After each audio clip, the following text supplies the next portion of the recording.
Hello guys, कैसे हैं आप सब। उम्मीद करता हूँ आप सभी अच्छे होंगे। मैं आपका अपना धीरज सर आज के इस वीडियो में आप लोग को पढ़ाने वाला हूँ इकाई 8 अर्थात कोण चैप्टर के अंतर्गत कोण इकाई के अंतर्गत दक्षता अभ्यास 8। तो वीडियो में शुरू से लेकर अंत तक बने रहिए। दक्षता अभ्यास 8 में जितने भी क्वेश्चंस हैं सभी इसी वीडियो में एकदम सरल तरीके से समझाकर मैं आपको बताऊंगा। तो चलो क्वेश्चन नंबर फर्स्ट से हम यहाँ पर सॉल्व करते हैं। देखिए इकाई 8 कोण में सिर्फ एक ही अभ्यास है, वह भी दक्षता अभ्यास 8 है। ठीक है, तो इसमें सारे क्वेश्चन कोण से रिलेटेड दिए हुए हैं और कोण के क्वेश्चन आपके सामने पूछेंगे तो मैं आपको बताता हूं कैसे सॉल्व करना है। देखिए जैसे क्वेश्चन नंबर फर्स्ट है, बोला यदि साइकिल के पहिए में 36 सममित तीलियां हो तो दो आसन्न तीलियों के बीच का कोण ज्ञात कीजिए। देखिए क्वेश्चन कहां कहां से बन जाता है। अब साइकिल से भी क्वेश्चन बन गया है, साइकिल के तीलियों के को लेकर भी क्वेश्चन बना है। देखिए एक साइकिल का ये पहिया है, ठीक है, मान लेते हैं, ठीक है, एग्जांपल्स के तौर पर ये साइकिल का एक पहिया है, इसमें टोटल कितनी तीलियां हैं, 36 तीलियां हैं। समझाने के लिए ऐसे अंदाजन बना दे रहा हूं, ये मान लो पूरा 36 तीलियां हैं। अब बोला 36 वो भी कितनी सममित तीलियां। सममित की मतलब समान दूरी पर सभी तीलियां एक दूसरे से कितने दूरी पर हैं, समान दूरी पर हैं। तो समान दूरी पर हैं तो दो आसन्न तीलियों जैसे मान लो ये दो तीलियां, ठीक है, इन दो तीलियों के बीच का कोण कितना बनेगा। सभी तीलियां समान दूरी पर हैं तो इनके बीच का कोण कितना बनेगा। तो ये ज्ञात करने के लिए सबसे पहले संपूर्ण जो कोण होता है वह कितने डिग्री का होता है, 360 डिग्री का होता है।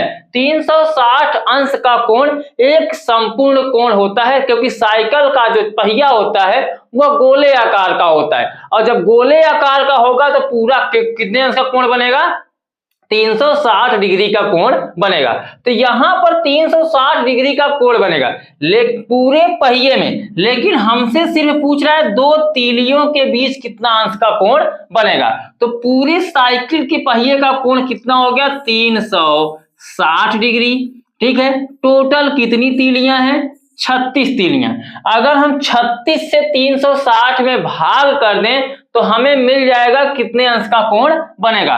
तो 36 से काटेंगे, 36 का 36 और एक ये जीरो जो था बगल में हो जाएगा, यानी 10 डिग्री का कोण यहां पर बनेगा। ठीक है, और यही इसका आंसर हो जाएगा। तो दो तीलियों के बीच 10 डिग्री का कोण बनेगा यदि 36 तीलियां हैं तो साइकिल में, ठीक है, साइकिल के पहिए में। ओके, समझ में आ गया। तो ऐसे अगर वृत्त से रिलेटेड क्वेश्चन पूछेगा, अगर तीलियां ऐसे दिया रहेगा और दो तीलियों के बीच में, या मान लो घड़ी है, ठीक है, अब घड़ी है, घड़ी में भी 360 अंश का कोण बनता है। अब 360 अंश का घड़ी से भी रिलेटेड क्वेश्चन पूछेगा तो आपको क्या करना है, जितने से बोलेगा, जैसे इसमें क्या होता है 12 घंटा होता है, ठीक है, कितने होते हैं 12 घंटे। एक से स्टार्ट होके चलोगे तो कहां तक चलोगे, 12 तक चलोगे। तो मान लो एक घड़ी में 12 घंटे का समय होता है तो एक घंटे के बीच में कितना अंश का कोण बनेगा, 12 और 1 के बीच में अगर पूछ लेगा तो मान लो 360 अंश का पूरा कोण हो गया और 12 घंटा होता है तो 12 तिहाई 36, यानी कितना बन जाएगा, 30 डिग्री। तो एक घंटे के बीच में 30 अंश का कोण बनेगा। अगर घड़ी से पूछेगा तो इस तरीके से भाग कर दीजिएगा, साइकिल से रिलेटेड पूछा था उसके पहिए से रिलेटेड तो मैंने आपको बता दिया। ठीक है, तो इसका बनेगा कोण कितना, 10 अंश का कोण बनेगा दो तीलियों के बीच में। आओ नेक्स्ट क्वेश्चन को सॉल्व कर लेते हैं। Question number second, question number second क्या है, कोणों 60 डिग्री, 120 डिग्री, 140 डिग्री, 150 डिग्री के समपूरक कोण ज्ञात कीजिए। अब समझो, समपूरक कोण ज्ञात करने के लिए बोला है तो समपूरक को जानना भी जरूरी है।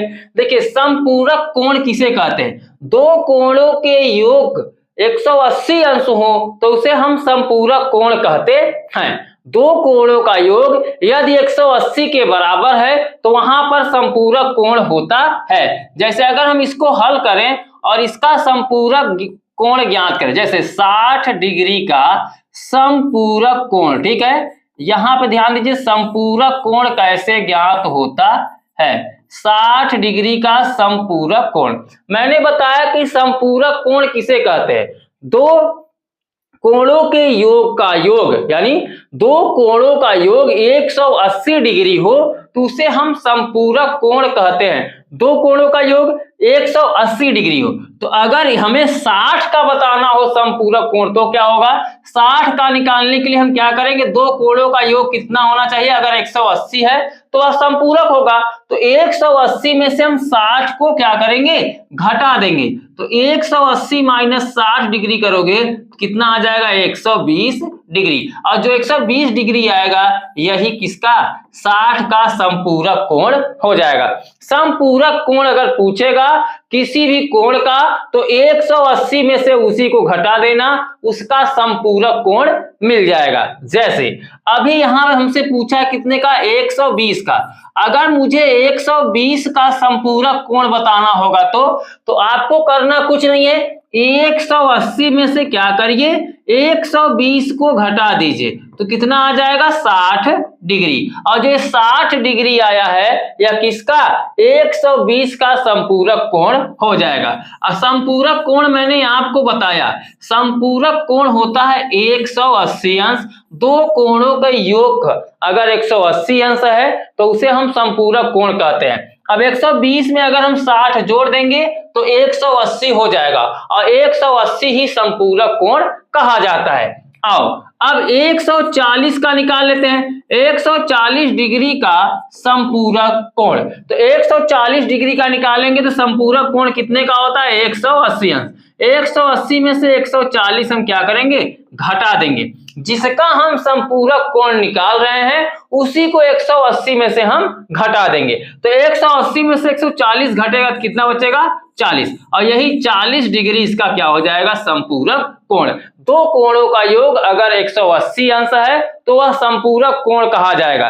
40 और 140 अगर जोड़ देंगे तो 180 आ जाएगा, 180 होने का मतलब दो कोणों का योग 180 हो गया, और दो कोणों का योग अगर 180 हो जाता है तो उसे हम संपूरक कोण कहते हैं। चलिए अब निकाल लेते हैं 150 का, तो 150 डिग्री का संपूरक कोण क्या होगा, तो 180 में से 150 को क्या करोगे, घटा दोगे। 180 में से क्यों घटा रहे हो, क्योंकि 180 ही होता है संपूरक कोण, दो कोणों का योग, तो एक कोण दिया है, दूसरा पता करने के लिए पहले में से दूसरे को हमें घटाना पड़ेगा, तो 180 में से अगर हम घटा देंगे 150 तो कितना बचेगा, 30 डिग्री, और जो 30 डिग्री आया है, 30 अंश जो आया है यही इसका संपूरक कोण हो जाएगा, किसका, 150 का। ठीक है, अगर 150 में हम 30 जोड़ देंगे तो 180 हो जाएगा, और दो कोणों का योग अगर 180 होता है तो उसे हम संपूरक कोण कहते हैं। ठीक है, संपूरक कोण आप समझ गए। अगर दो कोणों को हम जोड़े और वह 180 हो जाता है तो उसे हम संपूरक कोण कहते हैं। लेकिन संपूरक कोण निकालने के लिए अगर एक कोण दिया है और उस एक कोण के सहारे मुझे दूसरा कोण निकालना होगा तो 180 में से ही घटाकर हम निकालेंगे, वहीं से हमें संपूरक कोण क्लियर हो जाएगा। चलिए अब हम लोग सॉल्व कर लेते हैं क्वेश्चन नंबर 3 को। क्वेश्चन नंबर 3 में बोला है, व्यायाम करते समय जब छात्र को निर्देशित किया जाता है, व्यायाम हो रहा है, अब छात्र को निर्देशित भी किया जा रहा है। पहला क्या निर्देशित किया जा रहा है, पीछे मुड़, वह कितने अंश से घूम जाता है। अगर बच्चा कोई है, ठीक है, हाँ यहाँ पे ये खड़ा है, जैसे देखो यहां पर ये बच्चा खड़ा है, अगर हम इसको बोले पीछे मुड़, अभी ये कहां देख रहा है, सामने देख रहा है, और जैसे ही पीछे मुड़ेगा, हम यहां से देखिए अभी हम इधर देख रहे हैं, ठीक है, अब हम बोलेंगे पीछे, जैसे कोई बोला, टीचर बोला कि पीछे मुड़, तो हम पीछे मुड़ेंगे तो एक सीधी लाइन में मुड़ेंगे। ठीक है, आगे से हम मुड़कर कहां आ रहे हैं, पीछे, तो पीछे होने का मतलब 180 अंश। ठीक है, पीछे मुड़ तो वह कितने अंश से घूम जाता है, 180 अंश। एक वृत्त को हम संपूर्ण कोण कहते हैं। ठीक है, अब लड़का मान लो यहां से देखो ये केंद्र है, अब लड़का यहाँ पहले इधर देख रहा था सामने, टीचर यहाँ पे खड़ा है, जैसे ही पीछे मुड़ेगा अब ये कहाँ पे देखेगा, यहाँ पे देखेगा। तो यहाँ पर देखने का मतलब ये जो लड़का है यहाँ से क्या हुआ, पीछे मुड़ा है। टीचर यहाँ से बोल रहा है पीछे मुड़, व्यायाम हो रहा है, टीचर बोल रहा है, कौन बोल रहा है ये पता नहीं, लेकिन समझाने के लिए मैं आपको यहाँ पे बता रहा हूं कि बच्चा जब पीछे मुड़ेगा, पीछे मुड़, तो पीछे जब मुड़ेगा तो पहले इधर देख रहा था जो बोल रहा है, ठीक है, अपने ऑब्जेक्ट को।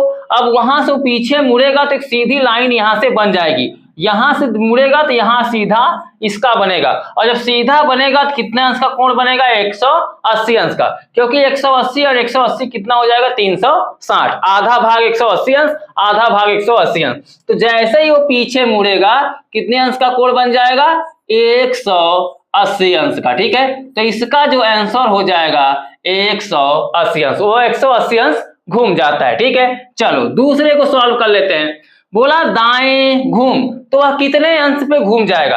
अभी देखो बच्चा क्या हुआ, पीछे मुड़ा, अगर हम दाहिने घूमने के लिए बोलते हैं, जैसे हम यहाँ पे खड़े हैं, ठीक है, दाएं घूम, तो दाएं घूमेंगे इस सीधे पे घूमेंगे, ठीक है। खड़े थे इधर देख रहे थे, जब घूमे तो इधर देखने लगे, तो इधर देखने का मतलब कितने डिग्री का कोण, 90, क्योंकि जब 80 इधर पूरा डिग्री 180 अंश का है, तो दाहिने देखेंगे उसका आधा देखेंगे। अभी पूरा घूमेंगे तो 180 अंश, आधा घूमेंगे दाहिने तो 90 अंश। यानी अगर दाएं घूमने की बात करें या बाएं घूमने की बात करें तो 90 अंश का कोण बनेगा। आगे या पीछे घूमने की बात करेगा तो 180 अंश का कोण बनेगा, ठीक है। तो यहां पर कोण कितने अंश का बन जाएगा, 90 डिग्री का, और यही इसका हो जाएगा आंसर, ठीक है। लिख लेना अपने कॉपी में। आओ चलते हैं नेक्स्ट क्वेश्चन की तरफ। क्वेश्चन नंबर 4, क्वेश्चन नंबर 4 में बोला है, इसमें बोला है निम्नांकित कोणों के प्रकार उनकी माप के आधार पर लिखिए। देखिए निम्नांकित कोणों का प्रकार बताना है कि जो कोण है यह कौन से कोण हैं। जैसे अभी हम सॉल्व करेंगे तो इसमें ये बताएंगे कोण कौन सा कोण है। जैसे 0 डिग्री, 0 डिग्री को हम क्या कह सकते हैं, शून्य कोण, ये शून्य है तो यह शून्य कोण, ठीक है। यहां पे हम क्या लिखेंगे, इसका आंसर यह हो जाएगा शून्य कोण। आगे देखिए 30 डिग्री है, 30 डिग्री का मतलब वो कोण वो जो 90 अंश से कम होते हैं उन्हें हम बोलते हैं न्यून कोण, और कम तो 0 भी होता है लेकिन 0 को हम शून्य कोण बोलते हैं, उसको कोई कोण नहीं बोलते हैं। तो 30 डिग्री को हम क्या बोलेंगे, न्यून कोण, यानी 90 से जो कोण कम है उसको हम न्यून कोण कहते हैं। ओके चलिए, जैसे यहां पर 90 डिग्री है, आओ देखो अब 90 डिग्री को क्या कहते हैं, तो 90 डिग्री को हम समकोण कहते हैं। क्या कहते हैं, समकोण। समकोण क्यों कहा जाता है, ध्यान दीजिए, अगर एक वृत्त है, ठीक है, मैंने बताया कि इसका पूरा जो संपूर्ण कोण बनता है 360 डिग्री का बनता है। अगर इसमें हम 4 भाग करेंगे समकोण तो 90 डिग्री का ये कोण बनेगा, 90 का ये बनेगा, 90 का ये बनेगा और 90 का ये बनेगा। तो 90 90 90 अगर भाग में करेंगे तो ये समान कोण यानी क्या हो जाएगा, इसी को हम समकोण कहते हैं। 90 डिग्री का कोण बनता है एक वृत्त में, ठीक है, और वृत्त को ही लेकर कोण लेकर चला जाता है। तो 90 डिग्री कैसा कोण हो गया, समकोण, ठीक है। उसके बाद कितना है, 135 डिग्री। तो 135 डिग्री को हम क्या कह सकते हैं, अगर कोई कोण 90 से अधिक और 180 से कम है तो उसको हम अधिक कोण कहते हैं। तो इसका नाम हम देंगे क्या, अधिक कोण। समझ में आया, अधिक कोण। देखिए 0 डिग्री है तो शून्य कोण, अगर 0 को छोड़कर बाकी 30 डिग्री से लेकर अगर 90 डिग्री के पहले तक कोई कोण है तो उसको हम न्यून कोण बोलेंगे। अगर वह प्योर 90 डिग्री है तो वह समकोण कहा जाएगा, और 90 डिग्री से अधिक और 180 से अगर कम है तो उसको हम क्या कहते हैं, अधिक कोण कहते हैं। अब ध्यान देना, 180 आ गया सीधी सीधी, अब 180 आ जाएगा तो इसको हम 2 नाम से पुकार सकते हैं, सरल कोण या ऋज कोण, ठीक है। इसको हम लिख सकते हैं सरल मतलब सीधा, ठीक है, या सीधी कोण भी कह सकते हो। सरल कोण ऋज, ऋज मतलब होता है सीधा, ऋज कोण। ऋज कोण का मतलब मैंने बताया कि अगर एक सीधी सरल, ठीक है, सरल या सीधी, तो यहां से कितना 90 90 180 डिग्री, तो 180 डिग्री को 180 अंश के कोण को हम क्या कहते हैं? सरल कोण, ऋज कोण, सीधी कोण कह सकते हैं। ठीक है, इसका एक नाम और हम दे सकते हैं सीधी कोण। चलो अगला क्या है? 235। अब ध्यान, 225 डिग्री। अगर कोई कोण 180 से अधिक है और 360 से कम है तो वहां पर होता है बृहत कोण। बृहत मतलब अधिक से भी ज्यादा, ठीक है, क्योंकि अब हम लोग क्या करेंगे, एंट्री हम लोग की 180 से जब घूमेंगे इधर आएंगे, अब आगे की तरफ जब चलेंगे तो बृहत, अब हम लोग ज्यादा अधिक कोण की तरफ बढ़ रहे हैं। अधिक से भी ज्यादा क्या होता है? बृहत कोण। इसको हम बोलते हैं बृहत कोण, ठीक है, या प्रतिवर्ती कोण कह सकते हैं। प्रतिवर्ती का मतलब इधर से पलटकर अब इधर आ रहे हैं लेकिन उससे ज्यादा हो रहे हैं, ठीक है, तो सीधी सीधी भाषा में लिख दीजिएगा बृहत कोण या प्रतिवर्ती कोण भी लिख सकते हैं। चले यहां पर हम लिख देते हैं प्रतिवर्ती कोण। ओके, चलो अब बचा कितना? 360 डिग्री। तो 360 डिग्री जो है यह क्या हो जाएगा? पूरा पूर्ण कोण या संपूर्ण कोण। तो इसको हम लिख सकते हैं क्या? संपूर्ण कोण। यह लिख सकते हो पूर्ण कोण, क्योंकि जो कोण होता है 360 के ऊपर नहीं होता है, ठीक है, तो 360 के डिग्री में ही पूरा कोण हम लेकर चलते हैं। ओके, समझ में आ गया?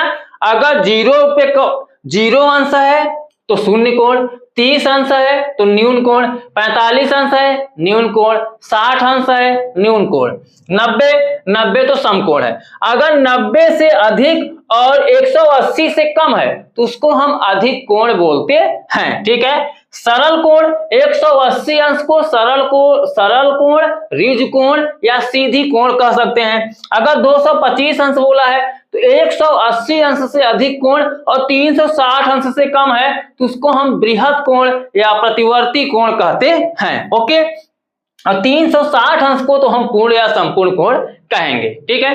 लिख लीजिएगा अपने कॉपी में इसी तरीके से, और ऐसा क्वेश्चन आएगा तो इसी तरीके से सॉल्व करना है। देखिए, लिखने से ज्यादा मेरे बातों को सुना करो, मैं क्या बोलता हूं उस पर ज्यादा ध्यान दिया करो, ज्यादा समझ में आएगा आपको, ठीक है।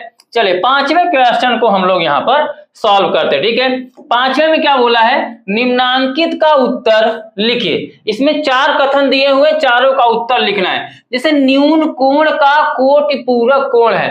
अब हम समझेंगे यहाँ पे कोटि पूरक। मैंने बताया कि समपूरक कोण किसे कहते हैं? दो कोणों के योग को, अगर 2 कोणों का योग अगर 180 अंश है तो वहां पे संपूरक कोण होता है। लेकिन कोटि पूरक कब होगा? 2 कोणों का योग अगर 90 अंश है तो वहां पर क्या होता है? कोटि पूरक होता है। तो न्यून कोण का कोटि पूरक कोण न्यून कोण ही होता है। जैसे अगर देखो, मैंने बताया कि कोटि पूरक का मतलब 2 कोणों का योग। अगर हम 2 कोण जोड़ दें, ठीक है, 2 कोणों का योग अगर कितना आ रहा है? 90 अंश आ रहा है तो उसे हम कोटि पूरक कोण कहते हैं। क्या कहते हैं? कोटि पूरक कोण, ठीक है। अगर 2 कोणों का योग 180 आ रहा है तो उसे हम समपूरक कोण कहते हैं। लिख लीजिएगा जो मैं बोल रहा हूं, ठीक है। तो यहां पर बोला है कोटि पूरक। अगर न्यून कोण का मतलब, न्यून कोण किसे कहते हैं? 90 अंश से कम कोण को हम न्यून कोण कहते हैं। जैसे 30 अंश ले लो, 15 अंश ले लो एग्जाम्पल के तौर पर, ठीक है, 45 अंश ले लो, 60 अंश ले लो, ये क्या है? न्यून कोण है, न्यून कोण के उदाहरण है। अब ये 90 अंश से कम है। अब इसमें हम क्या बोला? इसका कोटि पूरक है। अगर हम 90 में से 15 घटाएंगे तो कितना आएगा? 75। अगर हम 90 में से 30 घटाएंगे तब कितना आएगा? 60। और 30, 50, 60 जो है ये क्या है? 90 से कम ही आ रहे हैं, घटाने पे कम ही आ रहे हैं, यानी यह भी क्या हो जाएगा? न्यून कोण। क्योंकि न्यून कोण जो होता है वो 90 अंश से छोटा होता है और कोटि पूरक जो होता है वो 90 अंश का होता है। तो 90, अगर कोई न्यून कोण न्यून कोण अगर कोटि पूरक में से घटाओगे, यानी 90 डिग्री में से कोई न्यून कोण घटाओगे तो वहां पर न्यून कोण ही निकल कर आएगा। जो मान निकलेगा वो 90 से छोटा निकलेगा, 90 डिग्री से छोटा निकलेगा, और 90 डिग्री से छोटा होने का मतलब न्यून कोण हो जाएगा। ठीक है, चलो दूसरे को समझो। बोला न्यून कोण का समपूरक कोण। देखो न्यून कोण का समपूरक, समपूरक देखिए समपूरक का मतलब होता है 180 अंश, और न्यून कोण का होता है अगर हम 180 में से न्यून कोण घटाएं। न्यून कोण मैंने आपको बताया कि 90 डिग्री से जितने भी कोण होंगे कम वाले, ठीक है, यानी 89 भी रहेगा तब भी वह न्यून कोण होगा। तो न्यून कोण जो है संपूरक कोण, संपूरक कोण क्या होता है 180 अंश। अगर 180 में से हम न्यून कोण घटाएं तो कितना क्या आएगा, ध्यान दो। अगर न्यून कोण में, न्यून कोण क्या है मैंने बताया कि जैसे 15 अंश, 30 अंश, 45 अंश, 60 अंश, 70 अंश, 80 अंश, 90 से कम। अगर 180 में से हम क्या कर दें 70 घटा दें, ठीक है, अगर हम 70 घटाएंगे तो कितना आ जाएगा 110 अंश। अगर हम 180 में से 30 अंश घटा दें, क्योंकि 70 देखो न्यून कोण है, अब 30 अंश घटाएंगे कितना आएगा 150, यानी जो भी कोण आ रहा है 90 अंश से ज्यादा आ रहा है, और 90 अंश से ज्यादा आएगा तो उसे हम क्या कहते हैं अधिक कोण कहते हैं। यदि कोई कोण 90 अंश से ज्यादा है तो वह क्या हो जाएगा अधिक कोण, और यहाँ पे कोण लिखा हुआ है सिर्फ अधिक और लिखिए कोण होता है, ठीक है, अधिक कोण कोण होता है, ठीक है। तीसरा देखिए एक समकोण का समपूरक कोण, समपूरक कोण का मतलब होता है 180 अंश, और समकोण का मतलब होता है 90 अंश, और 180 में से 90 घटेगा तो कितना आएगा 90 अंश, यानी एक समकोण का संपूरक कोण समकोण ही होता है, ठीक है। तो यहां पर लिखेंगे समकोण, ओके। चलो अधिक कोण का संपूरक कोण होता है, तो अधिक कोण का मतलब संपूरक का मतलब 180, और अधिक का मतलब क्या होगा, अधिक का मतलब क्या होगा 90 से ज्यादा। अगर 90 से ज्यादा यानी 110 घटाएंगे तो 70 अंश आएगा। 180 में से अगर हम 125 घटाएं या 135 घटाएं, 135 घटाएंगे तो 45 अंश आएगा, और जो 70 आ रहा है 45 आ रहा है वह किससे कम है 90 से कम है। 90 से कम होने का मतलब न्यून कोण होगा, ठीक है। तो इन वर्डों को समझ जाइएगा कि वर्ड क्या बोल रहा है। जैसे न्यून कोण होता है ऐसे कोण जो क्या हो 90 डिग्री से 90 अंश से कम होते हैं उन्हें न्यून कोण कहते हैं। एक कोण यानी एक समकोण, समकोण का मतलब होता है 90 अंश के कोण को समकोण कहते हैं। अधिक कोण 90 अंश से अधिक कोण को हम अधिक कोण कहते हैं, ठीक है। और मैंने कोटि पूरक बताया कि 90 अंश को हम कोटि पूरक कहते हैं, 180 अंश को समपूरक कहते हैं। ये कहीं कॉपी में एक साइड में लिख लो, ये काम देगा, ठीक है। चलो और नेक्स्ट क्वेश्चन पर, क्वेश्चन नंबर 6। क्वेश्चन नंबर 6 में क्या है देखो, बोला निम्नांकित कोणों के कोटि पूरक कोण ज्ञात कीजिए। कोटि पूरक मैंने बताया कोटि पूरक कोण किसे कहते हैं, दो कोणों के योग अगर 90 अंश है या दो कोणों का योग 90 अंश है तो उसे हम कोटि पूरक कोण कहते हैं। अगर मुझे 30 अंश का कोटि पूरक निकालना होगा, ठीक है, किसका निकालना है 30 डिग्री का, 30 अंश का कोटि पूरक, ठीक है। तो कोटि पूरक कोण होता है, कोटि पूरक कोण, तो कोटि पूरक कोण होता है 90 अंश। 90 अंश में से हम 30 को क्या करेंगे घटा देंगे तो कितना आएगा 60, और 60 और 30 को जोड़ेंगे तो 60 30 90, ठीक है। यानी किसी मैंने बताया दो कोणों का योग अगर 90 अंश है तो उसे हम कोटि पूरक कोण कहते हैं। और कोटि पूरक कोण ज्ञात करने के लिए हम क्या करेंगे, देखिए 90 से सभी कम दिया हुआ है, जितने भी कोण ज्ञात करना है 90 से कम होने का मतलब 90 में से इसको घटाकर हम उसका कोटि पूरक कोण ज्ञात कर लेंगे। चलिए दूसरे का ज्ञात कर लेते हैं। 60 का कोटि पूरक कोण, तो 60 का कोटि पूरक कोण क्या होता है, दो कोणों का योग कितना होता है एक कोटि पूरक होता है। तो यहां पर अगर हम मुझे 60 का कोटि पूरक निकालना होगा तो 90 में से हम क्या करेंगे, 60 को घटा देंगे। तो 90 में से 60 को घटाओ कितना आ जाएगा, 30 डिग्री। और 30 ही क्या हो जाएगा इसका आंसर, क्योंकि 60 और 30 जोड़ोगे तो 90 मिल जाएगा, कोटि पूरक मिल जाएगा। कोटि पूरक कोण जो होता है वह 90 अंश का होता है। दो कोणों का योग अगर 90 डिग्री है, 90 अंश है, तो उसे हम कोटि पूरक कोण कहते हैं। ठीक है, चलिए छठवें का हम तीसरा सॉल्व करेंगे। 40 अंश का कोटि पूरक कोण का कोटि पूरक कोण, तो कोटि पूरक कोण निकालने के लिए हम 90 में से घटाएंगे। अगर समपूरक बोलता तो 180 में से घटाते। ठीक है, तो 90 में से घटाओगे कितना, 40 डिग्री, और 90 में से 40 घटाओगे तो 50 डिग्री निकल कर आएगा, और यही इसका क्या हो जाएगा, आंसर हो जाएगा। यानी 40 का कोटि पूरक कोण 50 डिग्री होगा। ठीक है, पांचवें को हल कर लेते हैं। अब बोला है किसका, 50 अंश का कोटि पूरक कोण। तो 50 अंश का निकालने के लिए 90 में से हम क्या करेंगे, 50 अंश को घटाएंगे, तो कितना आ जाएगा, 40 अंश, और 40 जो होगा वह 50 का कोटि पूरक कोण हो जाएगा, क्योंकि 50 और 40 90 हो जाएगा। ठीक है, लिख लो कॉपी में। चलिए 6 तक मैंने समझा दिया। सातवां समझो, क्वेश्चन नंबर 7। क्वेश्चन नंबर 7 में क्या बोला है, बोला है निम्नांकित चित्रों में यक्ष का मान ज्ञात कीजिए। यहां पर 1 2 3 4 चित्र दिया हुआ है। इन चारों चित्रों में आपको यक्ष का मान पता करना है। चलिए पहले में हम यक्ष का मान पता कर लेते हैं।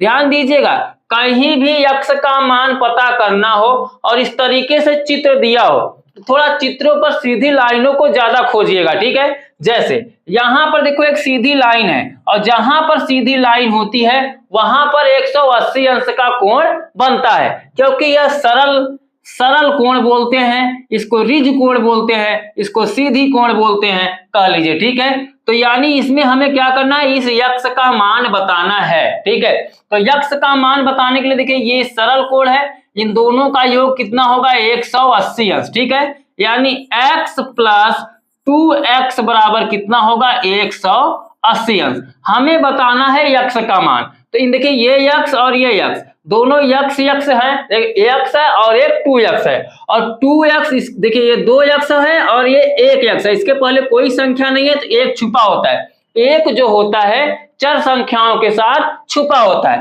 तो 2 और 1 कितना हो जाएगा, 3, और यक्ष हो जाएगा, यहाँ पे 2 यक्ष था, यहाँ पे इकलौता 1 यक्ष था, तो 2 और 1 3 यक्ष, और बराबर में यहाँ पे कितना है, 180 डिग्री। हमसे पूछा यक्ष का मान, तो यक्ष का मान निकालोगे तो क्या होगा, 3 का कर देंगे पंक्षांतर, तो 3 यहाँ पे गुणा में है तो आ जाएगा कहाँ पे, भाग में।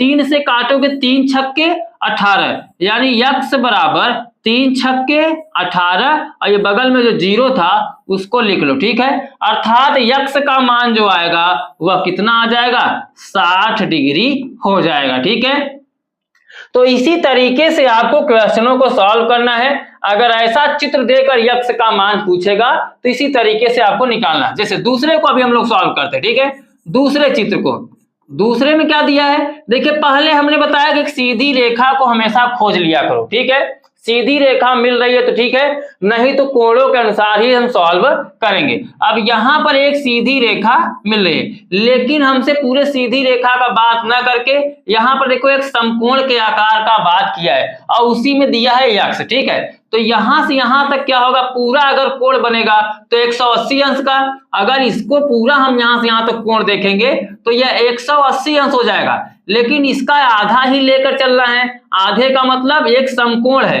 तो समकोण का मतलब होता है 90 अंश, और 90 अंश इसको जोड़ लो। जैसे देखो 30 अंश और प्लस यक्ष, ये दोनों मिलाकर कोण कितने अंश का बनेगा, 90 अंश का बनेगा, क्योंकि यह समकोण के आकार का है, समकोण त्रिभुज के आकार का है, और समकोण त्रिभुज में हमेशा कितने अंश का कोण बनता है, 90 अंश का। अब देखिए हमें यक्ष का मान पूछा है, यक्ष का मान निकालने के लिए हम करेंगे 30 का पंक्षांतर। तो यक्ष का जब मान निकालेंगे 30 का पंक्षांतर करेंगे तो इधर 90 अंश माइनस कितना हो जाएगा, 30 अंश। तो यक्ष बराबर, इधर 30 क्या था, धनात्मक, जैसे ही पंक्षांतर होगा चिन्ह बदल जाएगा, धन से क्या हो जाएगा ऋण में। अब 90 में से 30 घटेगा तो कितना बचेगा 60 डिग्री। और यही हमसे पूछा था कि यक्ष का मान ज्ञात कीजिए। तो जब यक्ष का मान ये एक समकोण त्रिभुज के रूप में है ये है, और समकोण त्रिभुज का मान होता है कितना 90 अंश। अगर 90 में देखिए 30 पहले दिया है, 60 और जोड़ देंगे, 30 और 60 कितना हो जाएगा 90 हो जाएगा। तो यक्ष का मान 60 निकल कर आ गया। ठीक है, चलिए अब तीसरे चित्र को हम सॉल्व कर लेते हैं। तीसरे में क्या बोला है ध्यान दीजिए, तीसरे में बोला है यक्ष का मान। तो यक्ष जहां से देखो यहां से स्टार्ट है, चित्र आप हमने किताब में देखिएगा, यक्ष यहां से स्टार्ट है। ठीक है, और यक्ष का मान हमसे पूछा है, तो इस 30 को भी ले लेंगे और ये क्या करेंगे यक्ष को भी ले लेंगे। अब यहाँ पे आप ये देखो यक्ष ये पूरा कितना होता है 180 अंश, और यहाँ पर 30 का पहले से दिया है। तो अगर हम देखें तो ये 30 और ये कितना होता है 180 अंश, जो होगा यक्ष के बराबर होगा। ठीक है, लेकिन हमसे पूछा है सिर्फ यक्ष का मान। तो यक्ष बराबर अगर हम निकाल लेंगे तो यक्ष बराबर कितना आएगा 180 अंश। और ध्यान दो यहां से यहां तक, लेकिन पूरा 180 अंश नहीं, क्योंकि 30 अभी यहाँ पे दिया भी है। तो यक्ष बराबर अगर हम निकालेंगे तो सीधी रेखा पर 180 अंश का कोण बनता है, 180 अंश कर देंगे प्लस अभी 30 अंश इधर भी दिया है। अब कोण हमारा देखो यहाँ पर यक्ष वाला भाग बढ़ा हुआ था, तो 30 हम इसमें और जोड़ देंगे। तो यक्ष बराबर निकालेंगे तो 180 और 30 कितना हो जाएगा 210 अंश। 210 अंश जो होगा या इसका यक्ष का मान हो जाएगा। ठीक है, चलो नेक्स्ट क्वेश्चन को सॉल्व करते हैं। नेक्स्ट क्वेश्चन क्या है चौथा। चौथे में हमसे पूछा है यक्ष का मान। तो यक्ष का मान निकालने के लिए देखो ये यहां से यहां तक एक सीधी रेखा गई है, और सीधी रेखा जो होती है वह 180 अंश को व्यक्त करता है। तो इस सीधी रेखा पर देखिए क्या मिल रहा है आपको 150 और यक्ष मिल रहा है, यानी 150 अंश और प्लस यक्ष बराबर हम क्या लिख सकते हैं 180 अंश। कैसे, क्योंकि हमसे यक्ष का मान पूछा है, चाहे इस सीधी रेखा को लेकर सॉल्व कर लो, चाहे इस सीधी रेखा को लेकर सॉल्व कर लो। सीधी रेखा पर एक सरल रेखा पर 180 अंश का कोण बनता है। मैं शुरू से ही बताते चला रहा हूं इस अभ्यास में, यदि आप शुरू से लगातार देखते आ रहे होंगे तो आपको समझ में आ रहा होगा। तो 180 अंश में देखिए पूरा दो भाग है, पहला 150 और दूसरा यक्ष। तो 150 और यक्ष को जोड़कर 180 होगा। अब हमें चाहिए यक्ष का मान, तो 150 को कर देंगे उधर हम कितना पंक्षांतर। तो इधर धनात्मक में 150 था, जैसे ही पंक्षांतर होगा क्या हो जाएगा ये ऋणात्मक में, यानी -150 हो जाएगा। और 180 में से 150 घटाओगे कितना आ जाएगा 30 अंश। यहाँ यक्ष का मान यहाँ पे कितना निकल के आ गया 30 अंश निकल कर आ गया। तो यहाँ पर जो यक्ष का कोण होगा वह 30 होगा। ठीक है, कॉपी में नोट कर लो इसको। चलिए नोट कर लिया। अब हम नेक्स्ट क्वेश्चन को सॉल्व करते हैं, क्वेश्चन नंबर 8। क्वेश्चन नंबर 8 में क्या बोल रखा है थोड़ा ध्यान पूर्वक पढ़िएगा। बोला एक संपूर्ण कोण को 60 डिग्री के कितने अपवर्तियों में विभक्त करें। विभक्त का मतलब बांट दें, विभक्त कर सकते हैं, इसका सत्यापन पटरी प्रकार से कीजिए। अब पटरी और प्रकार लेकर हम इसको सॉल्व करेंगे। फिलहाल पहले बोला क्या है उसका आधार पर इसको हम देख लेते हैं। बोला एक संपूर्ण कोण को 60 डिग्री के कितने अपवर्तों में विभक्त किया जा सकता है। संपूर्ण कोण मैंने आपको बताया कि एक संपूर्ण कोण जो होता है वह कितने डिग्री का होता है, यह 360 डिग्री का होता है एक संपूर्ण कोण। ठीक है, तो एक संपूर्ण कोण 360 डिग्री का होता है। ये 90 ये 90 ये 90 ये 90। ठीक, तो 360 डिग्री का होता है। बोला है कि अपवर्तों में विभक्त कीजिए, इसको हम विभक्त करेंगे। विभक्त करने के लिए क्या कर सकते हैं 360 पूरा होता है संपूर्ण कोण, और किसमें विभक्त करना है 60 से। तो 60 से देखो 0 से 0 काटोगे 6 के 36, यानी 6 भागों में ये क्या होगा विभक्त होगा। तो इसका जो 6 निकल के आएगा ये क्या हो जाएगा आंसर हो जाएगा, क्योंकि संपूर्ण कोण कितने का होता है 360 डिग्री का, और भाग कितने भागों में बांटना है 60 के कोणों में बांटना है। और बोला है कि विभक्त कर सकते हैं तो कितने भागों में 6 भागों में। ठीक है, लेकिन इसका बोला है सत्यापन पटरी और प्रकार से कीजिए। तो पटरी और प्रकार से करने के लिए हम 6 भागों में, जैसे मान लीजिए ये पूरा क्या हो गया, ये पूरा आपका संपूर्ण कोण हो गया 360 अंश का। अब हम इसको 6 भागों में बांटेंगे, तो बीच से एक सरल रेखा खींचेंगे, ठीक है। तो अब देखो सरल रेखा खींच दिए तो ऊपर वाला कोण कितने का हो गया 180 अंश का, और नीचे वाला भी कोण कितने अंश का हो जाएगा 180 अंश, क्योंकि 180 अंश और 180 अंश 360 अंश का होता है। लेकिन ये 6 भागों में बटेगा, तो 6 भागों में बटने का मतलब कुछ इस तरीके से बढ़ जाएगा, ठीक है, इस तरीके से बढ़ जाएगा। तो ये भी कितने अंश का 60 अंश का कोण, ये भी कितने अंश का 60 अंश का कोण। अपने बुक में गोला प्रकार से बना लीजिएगा, ठीक है, इस तरीके 60 अंश का कोण लेकर खींच दीजिएगा। तो 1 2 3 4 5 6 भागों में विभक्त हो जाएगा। गोला प्रकार से बनाने का मतलब यह है कि जैसे आप यहां पर चुन लीजिएगा, ठीक है, ये हम यहां पे चुन लेते हैं, ठीक। अभी देखो देखो ये गड़बड़ हो रहा है, यहाँ पे छोड़ो जाने दो। आप यहाँ पे इस तरीके से बना लेना, एक वृत्त बनाना, एक क्या करते हैं गोले प्रकार से इस तरीके से वृत्त बना लेना। वृत्त बनाने के बाद 60 अंश का चांदा ले लेना, ठीक है। जैसे हम यहाँ पे चांदा ले ले रहे हैं, तो 60 अंश का कोण बनाएंगे, कैसे बनेगा, देखो ये यहाँ पर 60 अंश का कोण, ये यहाँ देखो 60 अंश का कोण यहाँ पर बन रहा होगा, ठीक है। अब 60 अंश का कोण जैसे बनेगा, इसको हम हटाते हैं।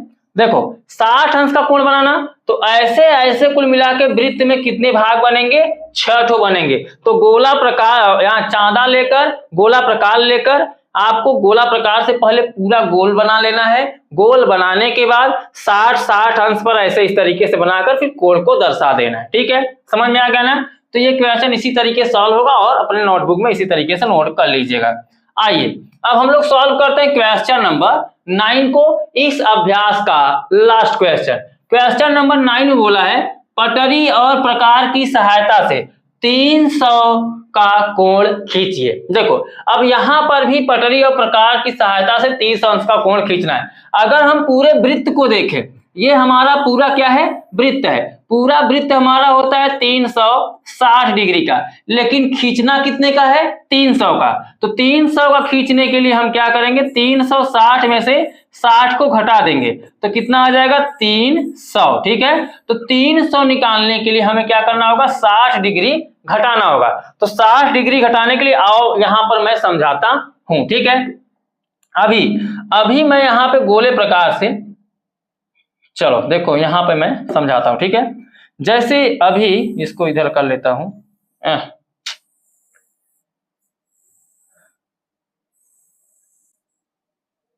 ठीक है। जैसे अभी इसको मैं थोड़ा साइड कर ले, इसको मैं यहां पे रखता हूं छोटा करके, ठीक है। इससे मैं खींचूंगा एक गोला, ठीक, चलो खींच देता हूं। एक गोला इस तरीके से मैंने बना लिया, ओके। जब हम बना लेंगे और इसको हम हटा देंगे, ठीक। अब ये जो गोला बन गया है, इसको थोड़ा हम बीच में रखते हैं आपको समझाने के लिए। अभी देखो हमें खींचना है 300 डिग्री का कोण, तो 300 डिग्री खींचने के लिए हम अभी यहाँ पे चांदे का भी प्रयोग करेंगे। देखिए बार बार हम अगर नहीं करेंगे तो आपको अच्छा नहीं लगेगा, ठीक है। अब देखो 300 का यानी 60 हम घटाएंगे, तो 60 डिग्री अगर पूरे वृत्त में से हम 60 डिग्री क्या करें, निकाल दें, तो यहां पर देखो इसको हम हटाते हैं। अब इस 60 डिग्री को अब इस 60 डिग्री को हम ले जाकर यहां पर फिट कर दें, ठीक है, इसी केंद्र में। ये जो 60 अभी हमने वृत्त जो बनाया था, देखो ये परफेक्ट उसी आकार का तो बना नहीं है, क्योंकि हमने नाप नहीं लिया है। नाप लेने के लिए हमें पहले इसका चांदा ही लेना पड़ता। फिलहाल चलिए इस तरीके से मान लो ये 60 डिग्री का बना है, इसको थोड़ा सा और हम बड़ा करके इसी के आकार में इसको हम सेट कर लेते हैं। ये इस तरीके से सेट हो जाएगा, ठीक है। चलिए अब देखिए 60, ये पूरा सर्कल बन गया, ये 60 डिग्री का कोण बन गया। ये वाला कितने का बना है, ये वाला जो बना है कोण, यहां पर रुके रहो, खिसक गया थोड़ा सा ये, इसको हम थोड़ा सेंटर में करते हैं। इसको हम लोग थोड़ा सा सेंटर में लाते हैं, ठीक है। अब यहां से हम लोग को बनाना है सिर्फ 60 डिग्री का कोण, इसको थोड़ा सा छोटा करके इसको हम इसी जगह पे, ये मान लो कि 60 डिग्री का आपका कोण है, ठीक। चलो अब समझो, ये 60 डिग्री का कोण हमने क्या किया, माइनस कर दिया। अब जितना कोण ये बचा है ये कितने डिग्री का हो जाएगा, 300। बस यही हमें गोला प्रकार से चांदा लेकर बनाना था, इसी तरीके से चित्र बनाकर दर्शाना था। ठीक है, तो ये हो गया इसका सॉल्यूशन। कहने का मतलब पूरा वृत्त 360 डिग्री का होता है, लेकिन हमें कोण बनाना है 300 डिग्री का। तो 300 डिग्री बनाने के लिए हमें 60 कम करना पड़ेगा। तो 60 कम करने के लिए हमने 60 अंश का कोण यहाँ पर बना दिया। ठीक है, चांदा के प्रकार से चांदा का यूज किया, यहाँ पे 60 अंश का कोण हमने काट दिया। अब जो जितना बचेगा वो पूरा 300 अंश का कोण होगा। इसी तरीके से खींचकर बना दीजिएगा अपने कॉपी में। ओके, ठीक है। चलो, तो इसमें पूरा 9 क्वेश्चन था, 9 को मैंने समझा दिया आपको एकदम सरल तरीके से। उम्मीद करता हूं सभी क्वेश्चन आप अच्छे समझ गए हैं। अगर ऐसे क्वेश्चंस आपके सामने आएंगे तो आसानी से आप सॉल्व कर लोगे। तो इस वीडियो में बस इतना ही। वीडियो पसंद आया हो तो वीडियो को लाइक कर दीजिएगा। चैनल पर नए हो तो चैनल को सब्सक्राइब करके इस चैनल पर जुड़ जाइए, क्योंकि इस चैनल पर आपका फ्री में पूरा कोर्स कराया जा रहा है। अभ्यास बाय अभ्यास डेली सुबह 6 बजे वीडियो अपलोड किया जाता है। यदि आप भी इच्छुक है मैथ पढ़ने के लिए तो चैनल को सब्सक्राइब जरूर कर लेना। चलिए, हम आपसे मिलते हैं अगले वीडियो में। तब तक के लिए बाय बाय, जय हिंद, जय भारत।